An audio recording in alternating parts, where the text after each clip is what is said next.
असं काय म्हणत असाल तर कोण रे सेनापती असीम कसा जन्माला येतो?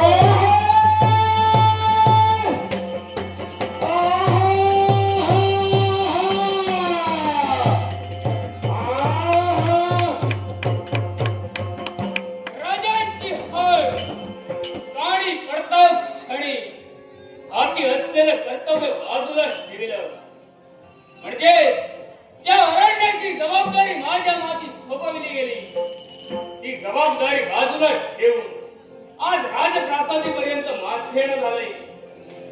काय कारणास्तव महाराजांनी मला हाक दिली असेल? प्रथमतः महाराजांचा आशीर्वाद घ्यावा हेच योग्य. महाराज, तुमचा सेवक, तुमचा सेनापती जटासू आपल्या चरणी नतमस्तक होतोय.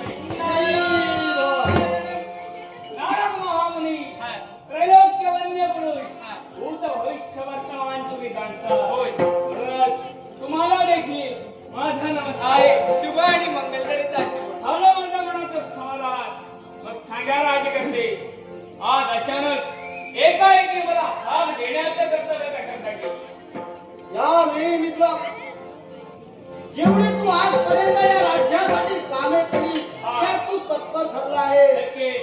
मग यावेळी एक अशी जबाबदारी मी तुझ्या खांद्यावर देईन, त्या जबाबदारीला तुला तत्पर ठरावं लागणार आहे. राजे, फक्त आज्ञा करा, जेणेकरून काय करावं या जटासुरानं तुम्ही फक्त आज्ञा करा. मग ऐक, आपल्या या अयोध्या नगरीत हा, अंधकासूर नावाचा एक नामक सूर थैमान मांडत आहे. आणि यात थैमान मारणाऱ्या अंधकासुराचा बंदोबस्त करण्यासाठी आम्ही तुम्हाला आज्ञा देत आहोत. म्हणजे आमच्या